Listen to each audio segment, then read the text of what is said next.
Good morning, Opening Pathways viewers. This is Tom Lenoble, and I have with me today Mark Vange from Automately. What a great name. He's the CEO and founder there. Mark, welcome to the Opening Pathways podcast. Thank you so much. A pleasure to be here with you. It's great to have you here. So, I have a number of questions for you, but before we get started and really jump in, I have one for sure. I want to know a little bit about Automately, and what I really want to know is what was the idea that sparked you to start this company? Well, I am a technology repeat offender. I've built and sold several companies over the years, and I've been a part of, many tech transitions. I'm old enough to remember the introduction of mass email to the office and certainly the smartphone transition. And I'm always fascinated by how technology gets applied in the real world. It's great.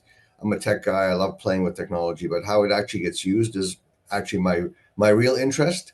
And as AI was kind of transitioning to a more business footing 2, 3 years ago, although I spent a lot of time in video games and I've been working with AI for 20 years, the understanding how it's going to get used in the real world is where my kind of focus is.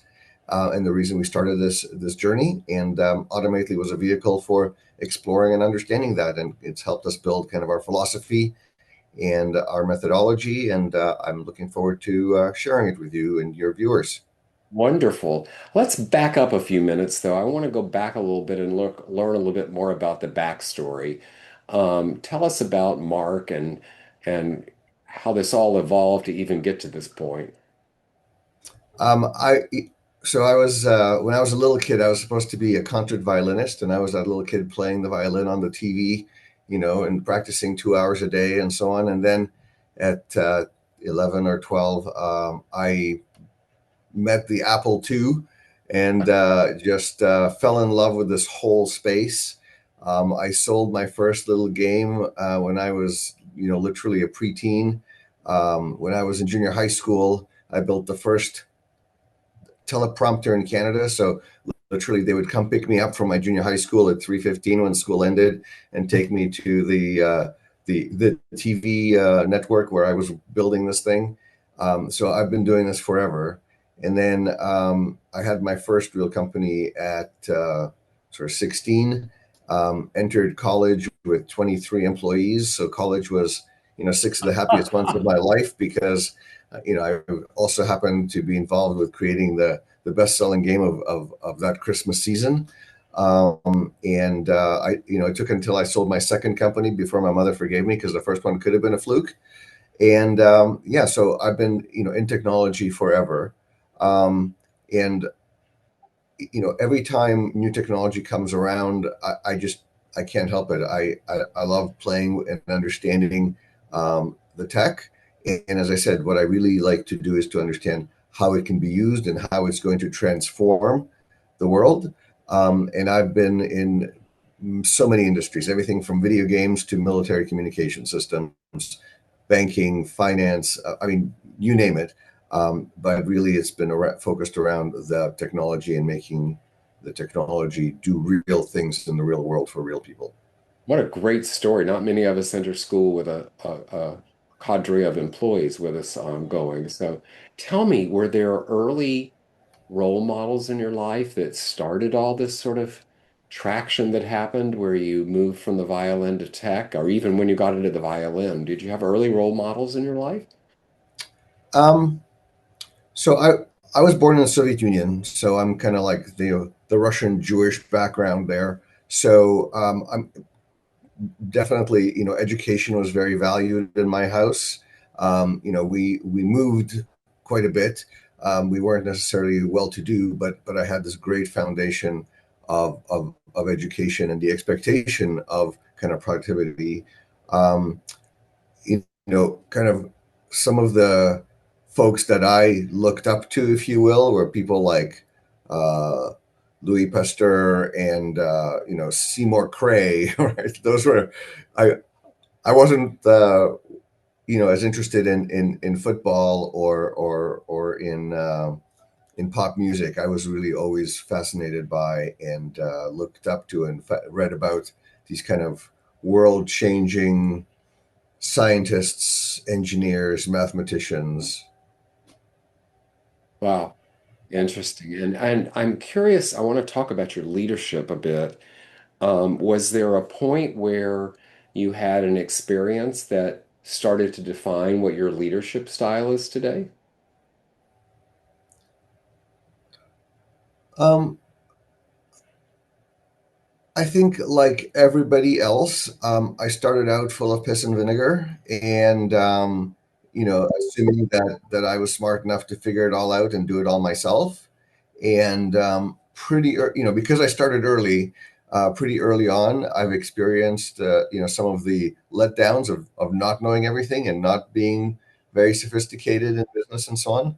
Um, Fortunately, I was still living with my parents when that happened, so there was not much impact on me when things didn't go the way that we expected. But by the time I was 22, 23, I had already realized that I have a certain skill set and I can do, I can build anything, but there are other skill sets, sales, finance, law, where I don't necessarily fly the flag, right? And so, get, all of my biggest successes have always been by finding great partners and kind of sharing the wealth. I'm not, that guy who ends up owning, 90% of the company. I definitely like to find really smart partners that I can learn from. And I've been fortunate enough to be able to attract some of those because, kind of like minded people who understand that I can bring a lot of value in the product building, but they can bring a lot of value in the company building. So I that's see. always worked really well for me. Yes, good, good. Tell us a little bit more about what Automately is doing today. So we started off by trying to explore this idea of, in 3, 4, 5 years, which is how long technology transitions really take, regardless of how rapidly the technology is evolving.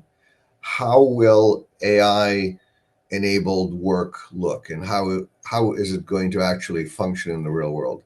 And right now, we hear a lot about the two extremes. We hear about generative AI, ask it a question, it gives you an answer, and then we hear a lot about agents. And when people talk about agents, they imply autonomy, an autonomous agent that runs off and books your travel for you or, writes your contract for you. I actually don't believe that that's where we end up. I actually believe that where we end up is what I call cooperative AI, where people use AI as an accelerator in the same way that we use Google search instead of going to our local library and looking up the Encyclopedia Britannica, which you and I think, both remember doing. So the challenge with this kind of idea of autonomous agency is that you have to get perfect before you can really use it. And perfection in the AI sense is very expensive in time, in effort, in money.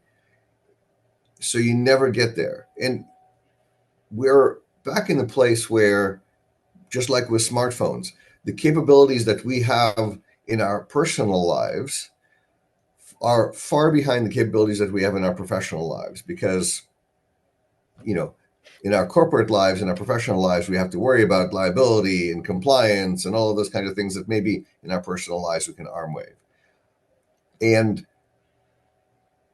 cooperative AI basically recognizes that AI, which is a statistical, not a deterministic tool, is best thought of as a colleague rather than as a tool. So Huh? when you hire a new employee, right, you bring them in, you give them the manual, they maybe shadow somebody for a while, then you give them little tasks with close supervision. Then over time, as you develop confidence in them, you give them bigger and bigger tasks, and eventually you set them off on their own. And the amount of time that takes depends on the job, right? So if you're training a new hostess at a restaurant, that might be 6 hours or 12 hours. If you're training a new nuclear power operator, that may be 5 years.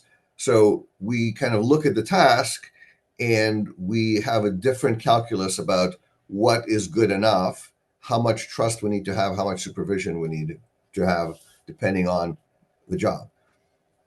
We have the philosophy of and we have developed this over the last few years as we've experimented with this, that a new AI should be brought into tasks in the same way. So when you deploy an AI, yes, you feed it the data, yes, you train it, but then you start giving it little tasks that are going to go through many people before they become end product, and you work your way up. So our methodology involves very early on trying to get a metric for what success looks like. And then as we operate these AIs, measuring against those metrics, developing what we call a confidence metric, and then letting the confidence metric drive the level of autonomy. And when you approach AI with that kind of mindset, one of the things that happens is you build processes around AI that still validate the output and still, are informed by your level of confidence, so you know how much to quote unquote trust it and how much you should still do with this before it becomes a product or something that you publish publicly or whatever the task at hand is. And that's quite a shift from, I have Excel, I have AI, right? We're used to thinking of software tools as finished or not finished. And with AI, as with employees, employees are never finished, right? You always learn new skills, new stuff always comes up, novel situations occur.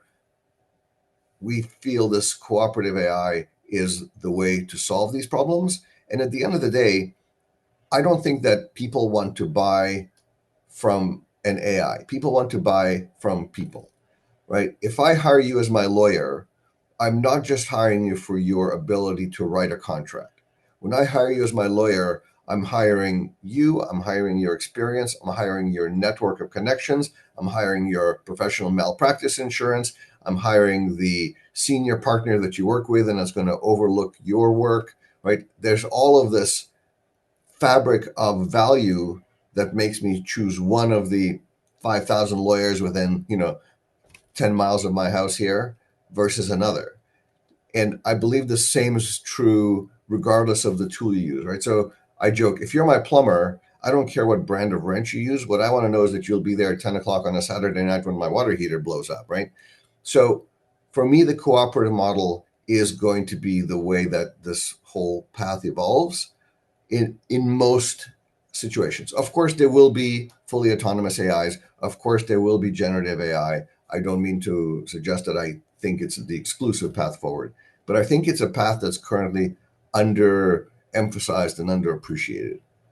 Yeah, I think some people just took a big sigh of relief over this concept of cooperative AI because, as we both know, while people are really excited about it, there's also controversy about whether it's going to replace jobs or things like that. So, this whole concept of cooperative AI, I know I feel like I use it more as a partner than anything else, and have caught myself even arguing with it, which seems to be futile because it always tells you you're right. You tell it that's not what I asked for, and it says you're absolutely right, Tom. Let me try again, right?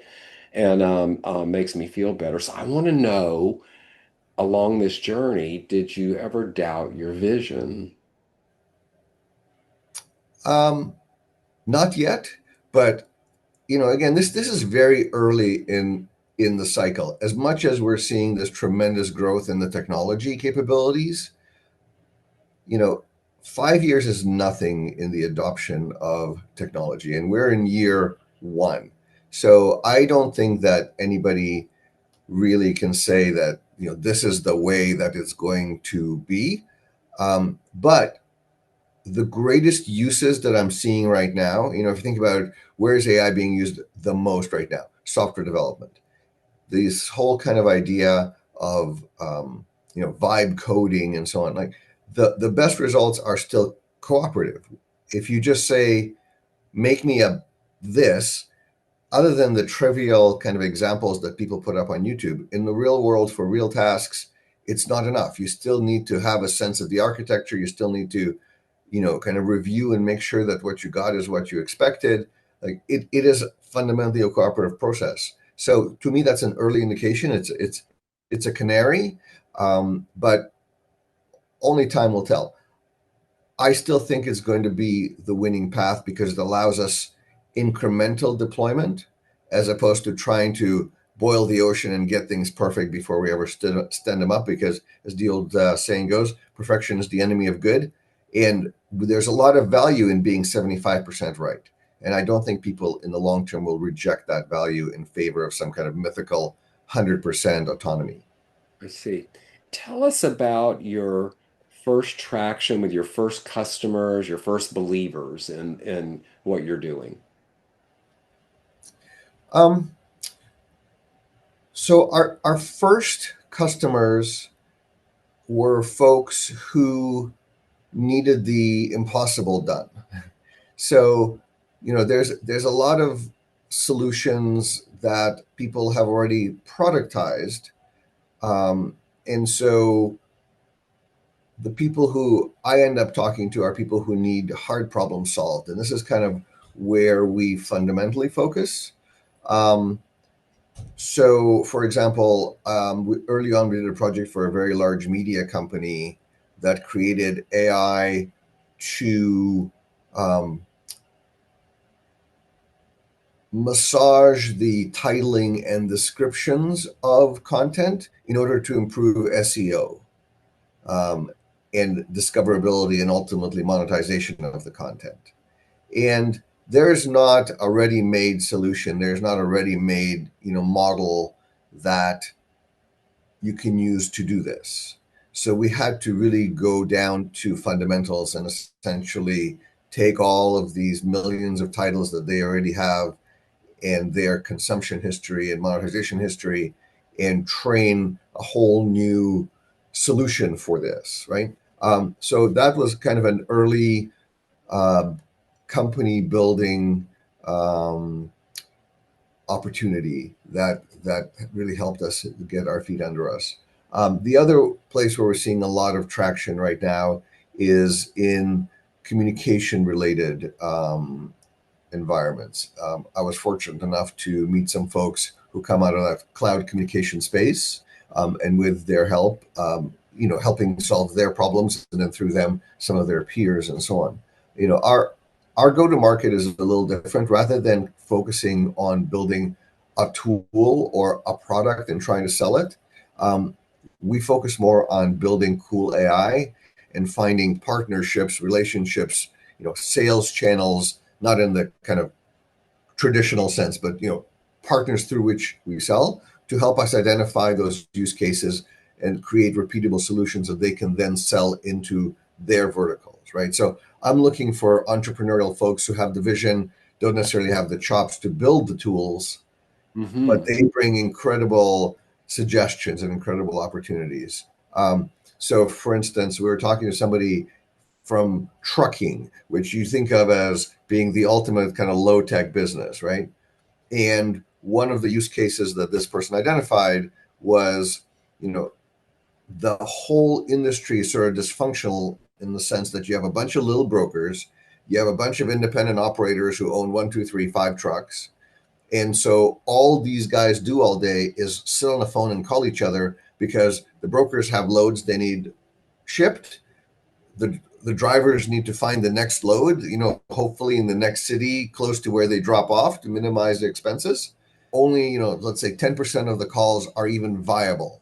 So rather than having this broker and this truck driver sit there on the phone all day long, his suggestion was, let's make an AI that answers the phone, can ask the top 10 questions to just kind of get through it real quick and filter it out for everybody so that these brokers can spend their time actually taking the 10% of the calls that make a difference, right? Yeah. Efficiency. Um, Efficiency, time saving. It's more rewarding because nobody wants to have that call, but they have to get through it. We were talking to somebody else in the managed services space, right? So these are the folks who do tech support for mid-sized businesses, right? So you have your Office 365 or whatever it is, they run and operate it for you. They provide the tech support. Um, MSPs, managed service providers. And we're talking to one, and he was saying that is I lost my password. And the problem with the I lost my password call is the engineers who are answering the phone hate that call because it's not interesting. It's just tedious work. The people who are making the call don't want to wait to get to an engineer. They just need their password reset now. And from the business's perspective, the I lost my password call is not an opportunity for enhanced revenue, right? My server is working too slowly. You need, an audit, you need new hardware, you need a bigger server, you need more licenses, right? These are all revenue opportunities. So they'd rather that their engineers take those calls than I lost my password.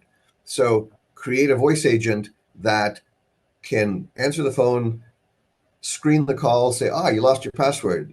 What's your employee number, or what's the, that do whatever validation needs to be done.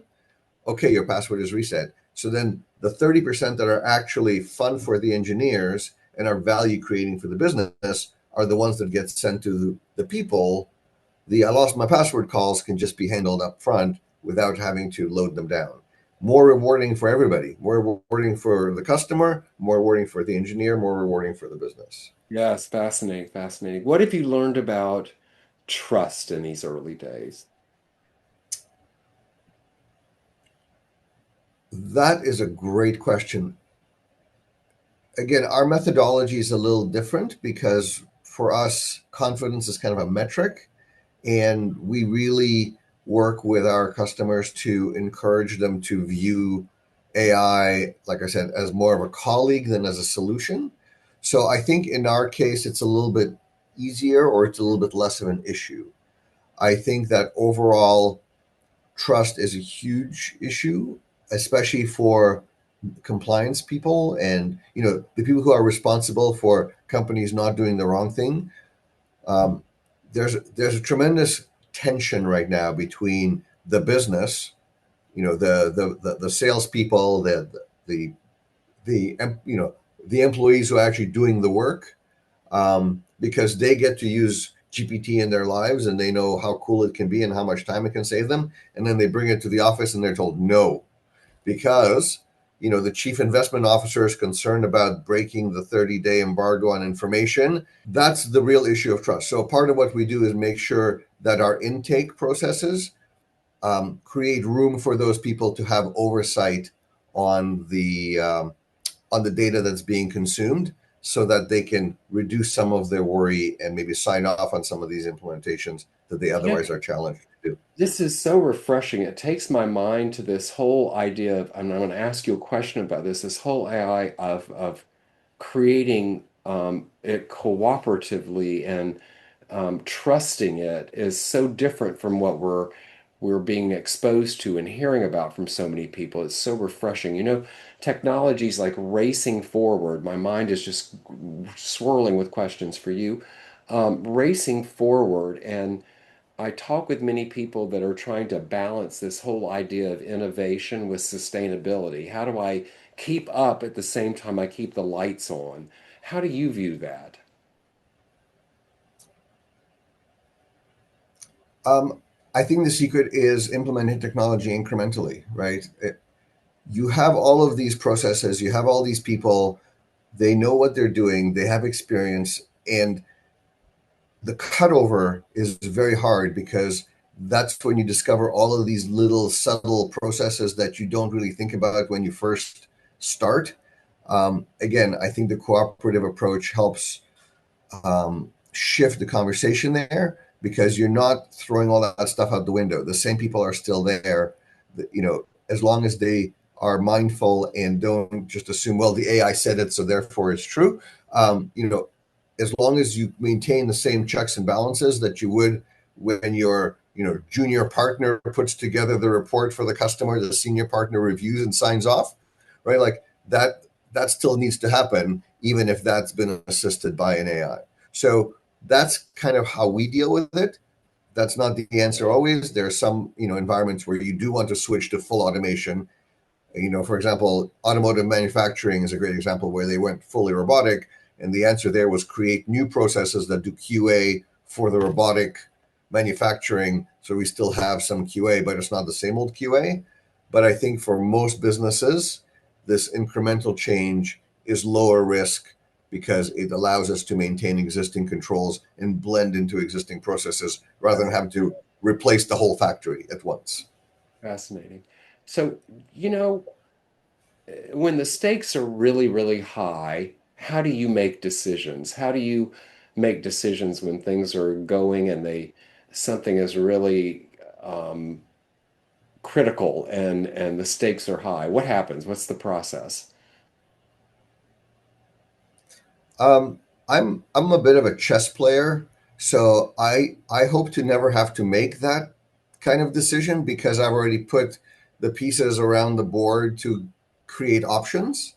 Um, but the one thing that I think I've learned over the years is if you do have to make those decisions, then make them quick and hard, um, because the problems don't go away.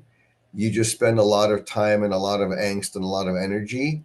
So my approach in work as in life is if I do have to come across one of those decisions, I visualize what is the worst possible outcome, and then I Yes. reconcile myself to that worst possible outcome, and then I make the decision because I've already reconciled myself to the worst possible outcome. Usually, it's not that bad, and Yes, yeah. so it kind It of feels like rarely a is. win. Rarely is, isn't it? So Yeah. rarely is. I want to know what impact that you've made that you're most proud of, not really professionally, but publicly, but personally to you. What's the biggest impact you think you've made? What I love to do most is to help young people kind of grow and get to their potential. So I've coached a lot of hockey. I talk to college students about entrepreneurship and technology and kind of blending the two. That's kind of where I think we make the most difference is kind of the legacy that you build. And I love seeing kids who I've saw in the rink when they were 7, 8 years old, getting drafted to the NHL and stuff, right? Like that. Not that I did the work; they've done the work. They did all the hard stuff, but it's fun being part of that journey. But it's even more fun seeing the kids who never went to the NHL but are now lifelong hockey players and a part of the hockey community, and are now starting to coach others and pass that on, right? I love working with young people. Yesterday, I had the greatest experience. I do leadership coaching with the Miller Center at Santa Clara University, and a person that I coach who's in Kenya, they support entrepreneurs around the world, and she was in town. She was recognized at Stanford, so I took the opportunity to meet her in person, and we went to visit the Miller Center where she got some of her initial start for her business in Kenya, and we had a round table, if you will, with 25 interns at various levels of their education. Some of them new, some of them recently graduated, some of them in their master's program and beyond, and all different disciplines. And their questions and the things that they asked as I was leaving for the day, I was trying to always think, okay, what was my highlights for the day? Was I left with this feeling of we're going to be all right. We're just going to be all right. These people and how they're engaged and what they're doing and at the questions. And I think those of us that have been around for a while have a responsibility to share information and share what we've learned. We tend to, I hear a lot. I've had the good fortune of working with many generations of they're lazy if they only apply themselves or whatever we want to attribute to them. And they're just trying to find their way. And we have a responsibility, I think, to share that with them. I'm curious. Um, you talked earlier a little bit about metrics, and I want to understand from your view how you define success beyond just metrics like number metrics. What is your measure of success?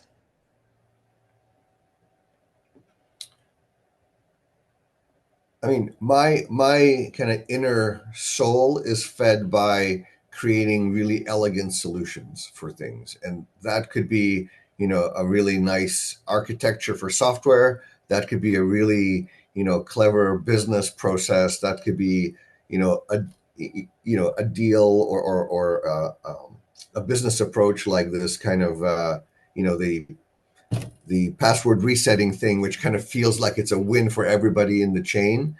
uh, Yes. like for me, that's what's the most fun is applying my tech know-how and my kind of technology imagination in creating elegant solutions as opposed to, just powering through, or, being refined versus being coarse, right? It's kind of Yes, yes, yes, yes. doing it with style, doing it with flair, as opposed to just getting it done.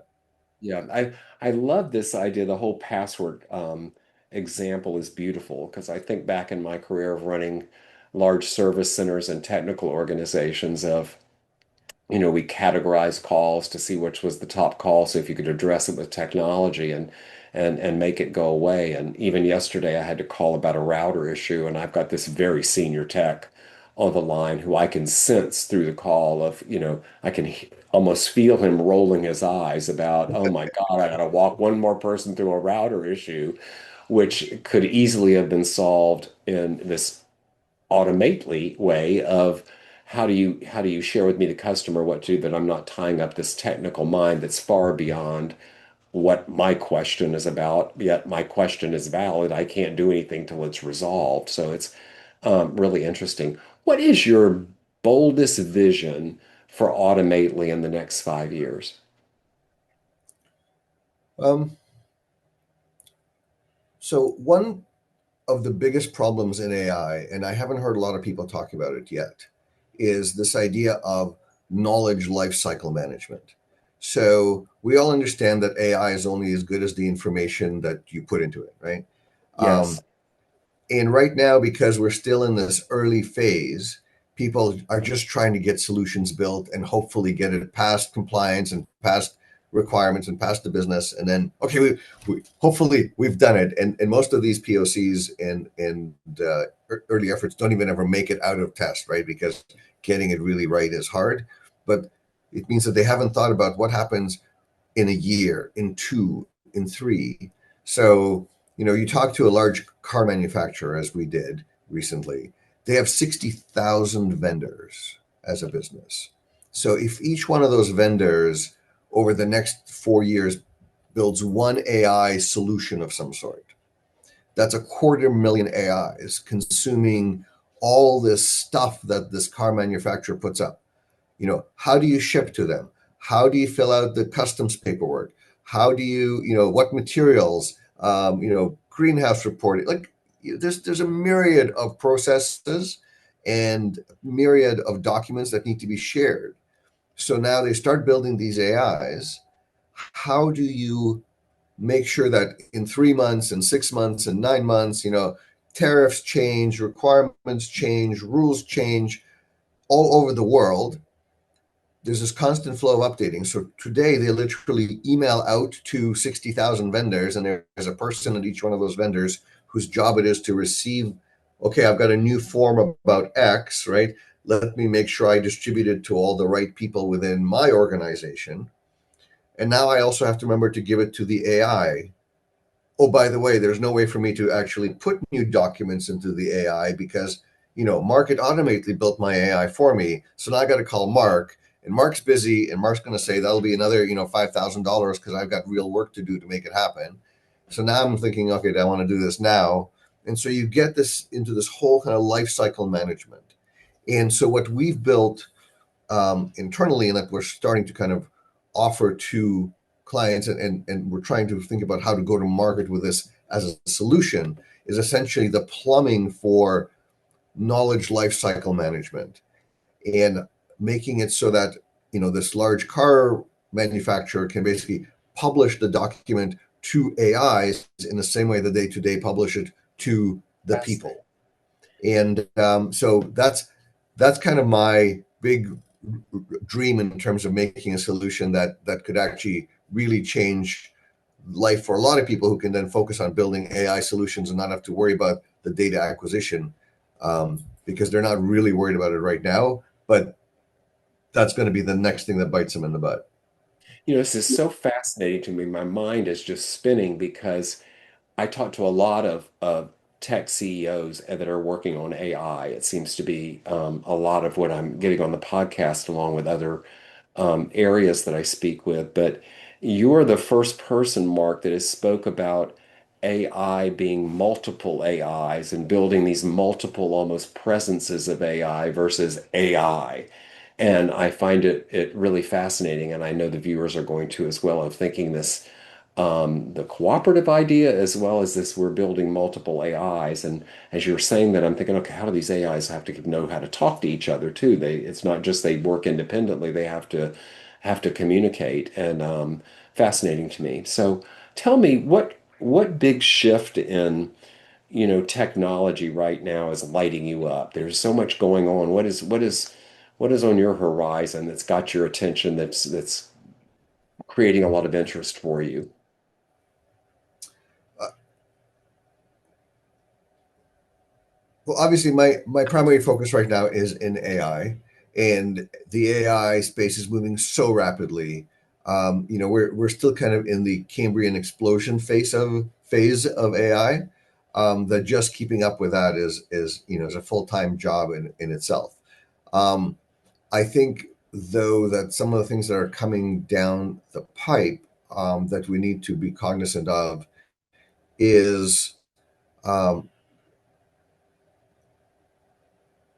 understanding kind of the energy and the true cost and the economics around AI. So, for example, when we pay somebody to do work, we pay employee taxes, right?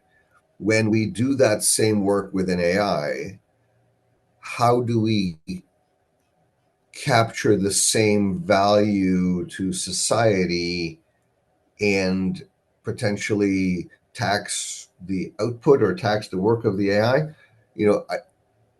From a regulatory and legal perspective, and tech people hate when I talk about taxing tech, of course, but you know, understanding as a system, as a society, what this means to us, we're a long way from that. But we're going to need to think about it. Um, I don't think, unlike some of my colleagues, that general intelligence is just around the corner.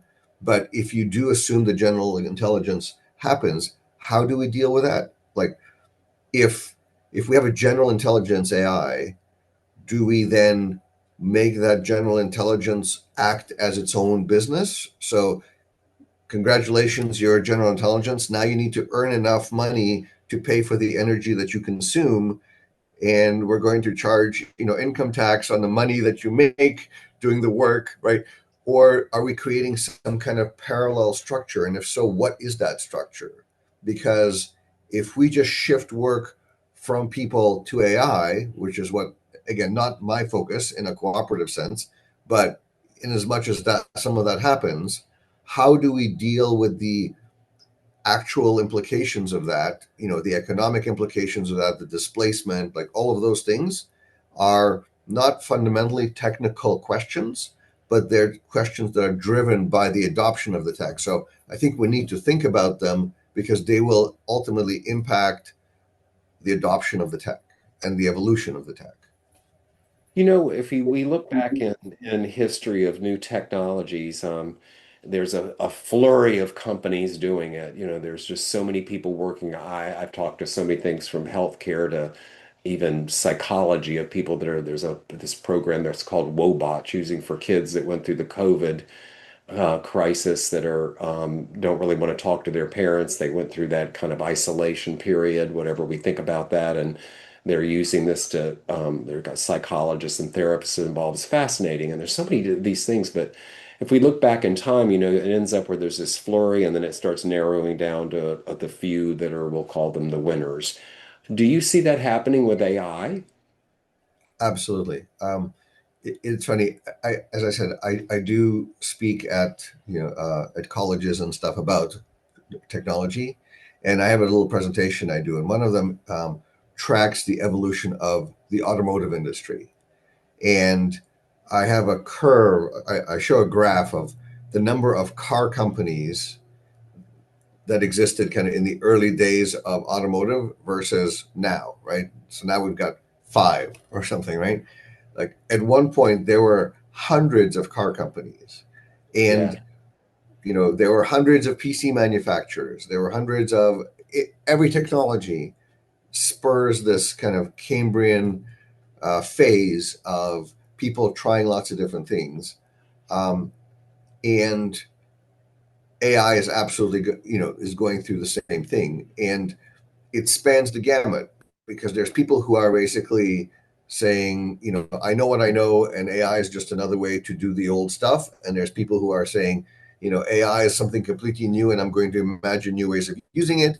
And there's people maybe like me who are somewhere in between and are trying to do this kind of um, incremental change path. But we all have different ideas and different philosophies of how to do it, and therefore what needs to be done. And some of us will be successful and some won't because of fundamental reasons, and some of us will be successful and some won't just for luck, being in the right place at the right time, meeting the right person, getting the right contract, right? So it absolutely is the case that there's just like massive flowering and massive explosion. um, there are some things that I think are going to be just general killers of companies, which is people who don't yet recognize that the actual nature of our industry has shifted. But even leaving those aside, there's absolutely a tremendous flowering of ideas, and some of them will find traction and others won't. And then those who find traction will also be broken down by the people who've got the energy and the imagination and the contacts to be the next Facebook and roll up a bunch of little companies. And then a bunch of them will be, I just want to focus on building my tools, and I'd rather be acquired, and all of that stuff, all the Sort of human dynamics. the gold rush of our day, so to speak. And so, Absolutely, yeah, absolutely, how yeah. exciting to see it happen. I want to know, please, Mark, what are you most hopeful about for the world?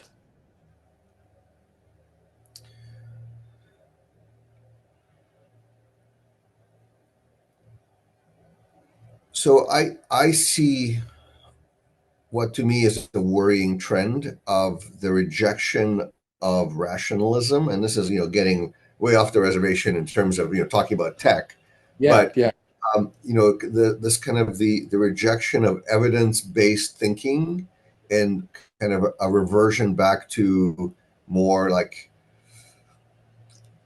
instinct and intuition based thinking, which is not always correct.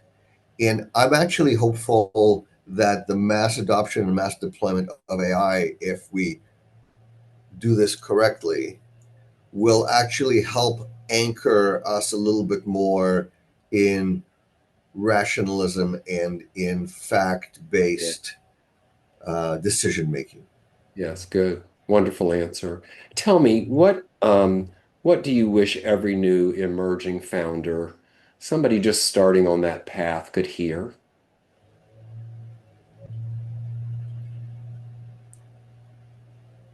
I think there's two things that I always tell people, right? First is it's great that you listen to other founders, it's great that you hear stories, it's great that you get inspired. There is no one path to success. And I've built companies that were successful, I've built companies that have been unsuccessful.